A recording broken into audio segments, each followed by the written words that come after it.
Yang mulia Bapak Uskup, aduh, sebenarnya ganjil mau panggil yang mulia. Tapi itulah Vatikan kalau sudah bicara, kita imam-imam iya-iya saja. Sehingga tidak ada kata lain selain ketaatan saja. Sehingga pada malam hari ini memang saya harus menyapa yang dulu biasa beliau ini, karena kita mungkin terlalu dekat, karena juga banyak dosa dan juga banyak kesucian dan kekudusan, sehingga kita ini akrab sekali. Biasa saya menyapa dia itu bukan dengan pastor saja, saya cuma biasa panggil dia nama Inom. Setelah saya telusuri, nama itu bukan namanya yang asli sebenarnya. Coba ketika beliau ini studi di Seminari Pineleng, nama beliau ini tidak kontekstual untuk Kota Manado. Tidak terlalu relevan, ya. Sehingga dipilihlah nama yang keren, ya. Nama yang modif, ya, orang bilang. Sehingga kata Seno ini mungkin dimodifikasi menjadi nama Ino. Nama juga ini saya perkosa lagi, bukan Ino, saya tambah lagi dia Ino, ya. Sehingga di dalam sapaan-sapaan sehari-hari saya dengan beliau ini, saya cuma panggil-panggil dia Inom saja. Tapi mulai saat ini kayaknya saya harus bertobat. Tidak bisa menyapa dia seperti itu lagi, karena ini perintah Vatikan, toh. Beliau sebagai uskup, sehingga pada malam hari ini, ya saya bertobat dan saya minta maaf. Sehingga memang saya harus menyapa, ya sekali lagi yang mulia Bapak Uskup. Aduh, saya baru tadi ditunjuk untuk bicara sharing sedikit tentang suka duka pertemanan. Sebenarnya saya tolak, tapi di pihak lain, oh bagus juga ya dikasih penghargaan meskipun terpaksa ke apa ya. Karena saya datang jauh-jauh dari Papua. Saya pastor Manado, tetapi ditugaskan di Papua. Papua juga bukan Papua kota, Papua Udik, ya. Papua Udik itu Papua yang ada di atas gunung, lebih tepatnya di Kabupaten Tambrau. Jadi saya ini turun gunung, tapi saya tidak bawa moyang Papua, tidak, karena akan berlawanan dengan di sini. Saya bawa para malaikat saja, dengan kekuatan cinta saja, seperti kata Bapak Uskup tadi. Sehingga dari Tambrau saya harus ke Sorong, dari Sorong saya ke Ambon, di Ambon saya ditahan 2 malam oleh pesawat Lion Air. Ya, pesawat saya di cancel terus. Makanya saya berdoa, Tuhan, kenapa saya ini? Mungkin Tuhan larang kau untuk ketemu dengan sahabat saya ini, uskup yang baru ini.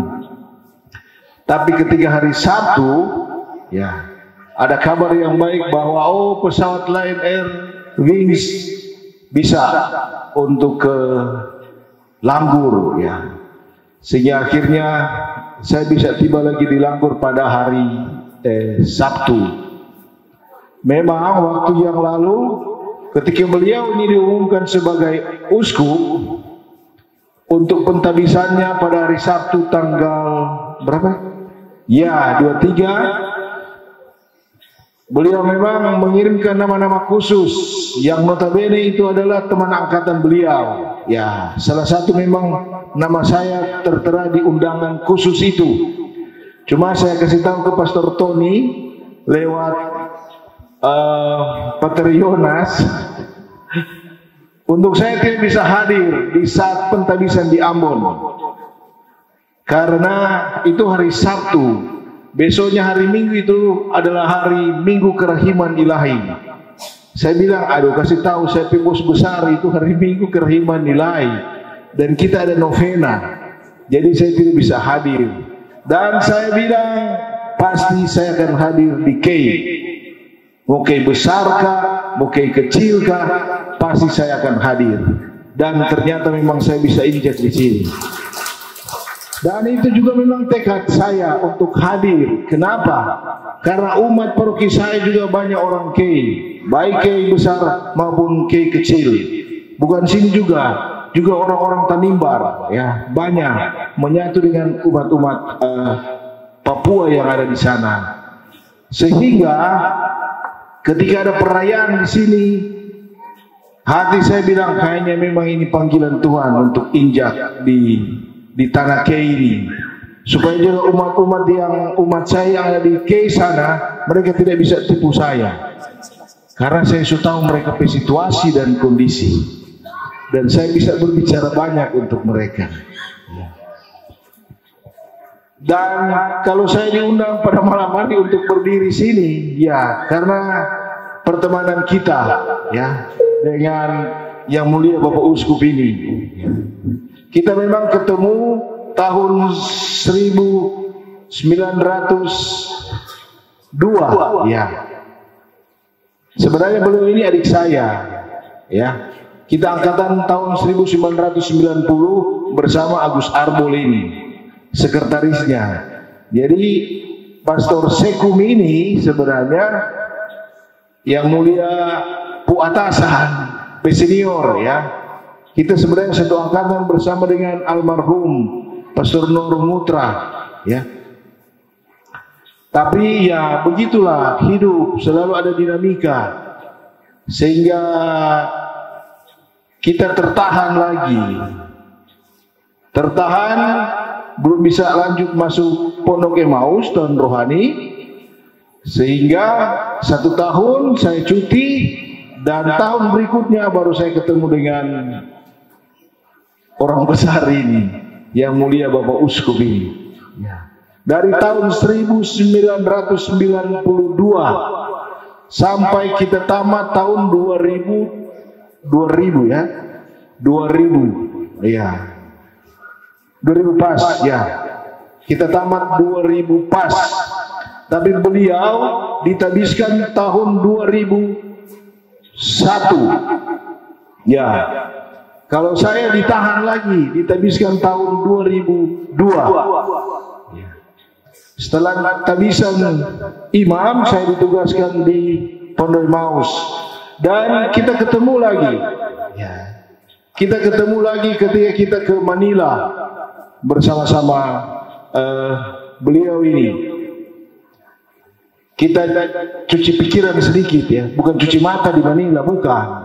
Cuci pikiran sedikit di Manila dan cuci hati, karena kita mengambil bidang spiritual di sana, di sekolah yang sama juga dengan beliau ini. Ya, kita kurang lebih 1 tahun. Saya balik Manado karena saya juga tidak tahan di sana, karena kalau terlalu lama di sana bahaya. Mendingan pulang saja. Cuma beliau ini mendapat perintah lagi untuk melanjutkan studi untuk ambil hukum gereja, sehingga beliau lanjut ke Saint Thomas, ya. Dan saya pulang saja untuk masuk kembali ke tahun rohani. Di dalam perjalanan panjang yang bertahun-tahun, ya, suka duka hidup dengan beliau ini, mungkin ada beberapa kesaksian yang menurut saya luar biasa. Pertama, pantas dan layak kalau beliau ini ditunjuk dan diangkat oleh Paus. Pantas dan layak, ya. Betul. Saya bilang seperti ini berarti saya ada dasar, bukan saya tipu-tipu, bukan. Karena saya ada dasar. Kenapa?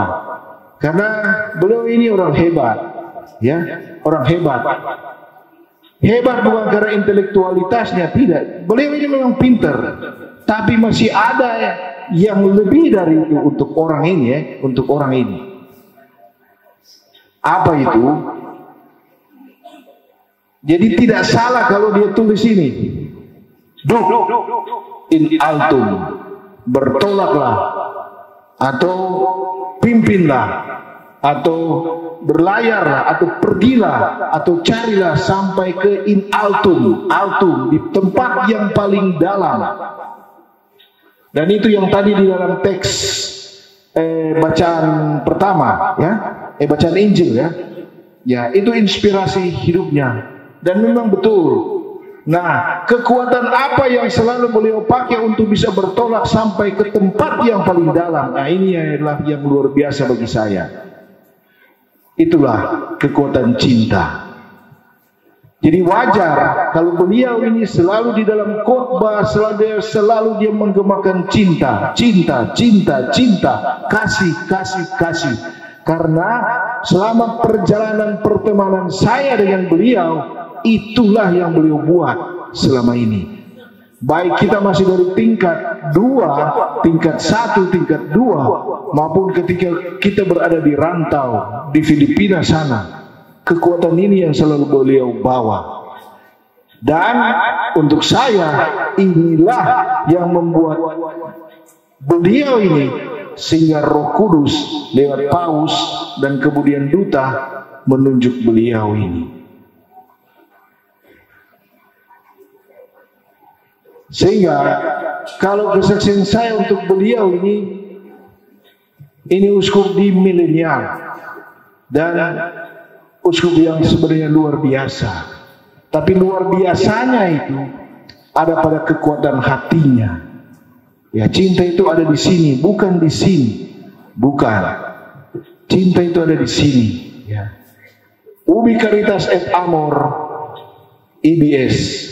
Di mana ada amor, di mana ada caritas, berarti itu Tuhan itu ada di situ. Dan inilah yang dimiliki oleh beliau ini. Sehingga bagi saya, beliau ini menjadi uskup yang luar biasa. Tepuk tangan dulu kamu ini. Meskipun ada luar biasa, ya, meskipun ada luar biasa, ya, tapi seperti rasul-rasul, dipanggil oleh Tuhan dengan penuh cinta, dan rasul-rasul ikut terpanggil. Tetapi ada faktor Yudas. Nah, kenapa Yudas menjadi seperti itu? Karena ada iblis. Dan Yudas itu mampu digoda dan akhirnya tergoda oleh iblis. Dan itulah tantangan gereja di milenial sekarang. Iblis, jangan pernah bilang setan iblis itu tidak ada. Jangan. Ya. Sekarang pastor tanya, apa beda setan dan iblis? Orang wawa, apa beda setan dan iblis? Ya, ya betul, setan dan iblis sama, sami mawon. Dan lewat pengalaman Yudas menjadi satu cermin bagi gereja, sehingga mungkin itu bisa menjadi tantangan ke depan. Hati-hati, ya. Dunia sekarang memang betul banyak doa dan lain sebagainya. Wajib hukumnya untuk berdoa. Sehingga beliau semboyan berdoa itu luar biasa. Betul. Karena setan hanya kita bisa kalahkan dengan doa dan berbuat baik dan cinta kasih. Saya memberikan kesaksian ini sekaligus mengharapkan beliau bisa mengatasi itu. Beliau bisa. Beliau ini orang hebat, ya. Beliau ini orang hebat, tapi hebatnya bukan mutranya atau apa? Baranyanannya yang hebat, bukan, hatinya yang hebat. Hati seorang Monsinyur Seno Mutra ini yang hebat. Ini yang luar biasa. Contoh saja, semua terkonek dan terkoneksi. Saya dari Tamra harus turun gunung mesti ketemu beliau. Berarti kekuatannya ini luar biasa. Nah inilah menjadi satu kekuatan untuk keuskupan ini. Cuma ya itu sudah, setan ada di mana-mana mencari mangsanya, sehingga tetap kita juga tetap harus waspada. Tetapi dengan setan tidak usah takut, sikat, karena ada Tuhan Yesus tuh, kita tidak perlu takut. Mungkin itu tantangan ke depan, apalagi gereja di sini, di apa? Ya, di Keuskupan Amboina sini luas, lebar, ya. Penggembalaannya memang membutuhkan juga tenaga fisik yang luar biasa, sehingga kekuatan doa menjadi satu kekuatan yang luar biasa. Dan pengalaman saya hidup bersama beliau ini, kalau kekuatan doa tidak usah tanya dengan beliau ini, ya. Luar biasa kekuatan doanya, hidup doanya luar biasa. Kenapa dia menawarkan cinta itu? Kenapa dia menawarkan kasih? Karena kasih muncul dari satu kekuatan spiritual. Itulah kekuatan doa. Banyak orang bilang cinta, tapi kalau tidak berdoa, tipu itu. Sehingga kekuatan doa juga akan melahirkan cinta dan kasih kepada orang lain dan sesama. Dan kita akan maju dan berkembang dan bertumbuh. Dan inilah yang beliau miliki. Sehingga Keuskupan Ambon ini menjadi satu kekuatan yang luar biasa. Dan saya yakin pasti akan maju dan berkembang. Dan akan maju dan berkembang. Apalagi masa episkopalnya panjang ini panjang. Panjang ini 20 tahun lebih. Dan saya yakin Uskup Mandagi itu sudah perhitungkan. Sehingga mungkin ada pastor-pastor lain yang tidak terpilih, ya harus lapang dada. Tuh? Ya, harus lapang dada. Yang tidak terpilih, ya mungkin Roh Kudus belum berkenan untuk menjadi uskup. Sehingga Roh Kudus ini mungkin lebih berkenan dengan yang namanya Pastor Seno Mutra ini yang mesti menjadi uskup di Keuskupan Amboina ini. Tepuk tangan dulu untuk uskup Anda ini. Dan saya datang jauh-jauh dari Papua ini memberikan kekuatan, dukungan untuk beliau. Makanya ketika juga ditawarkan untuk kasih sharing pengalaman, oh ya bagus, itu suara Roh Kudus itu. Untuk berbicara supaya beliau ini memperoleh kekuatan untuk maju terus, ya, demi gereja, demi Tuhan, atas nama cinta, untuk maju dan berkembang agar keuskupan ini boleh maju dan berkembang. Sehingga saya atas nama teman-teman angkatan, untuk yang mulia Bapak Uskup Provisiat, ya, kita tetap pasti akan bantu. Saya biar di Papua tetap saya akan pantau terus. Kita tetap akan memberikan dukungan dan kekuatan lewat tentunya doa-doa dan novena-novena, sehingga episkopal ini memang tuntas sampai tahun 2000 berapa tadi? 2047 2047. Mudah-mudahan yang nenek-nenek tadi masih hidup, ya. Sehingga masih bisa juga mengalami 25 tahun episkopal dari Bapak Uskup. Makanya sekarang yang sudah sakit-sakit berusaha tahan napas. Tahan saja. Makanya kan nanti sebentar dikasih rosario. Makanya tahan napas bersama rosario. Supaya boleh tertunda-tunda itu kematian. Begitu. Mungkin begitu kata-kata kekuatan kepada Bapak Uskup Provisiat. Terima kasih untuk kita semua. Amin.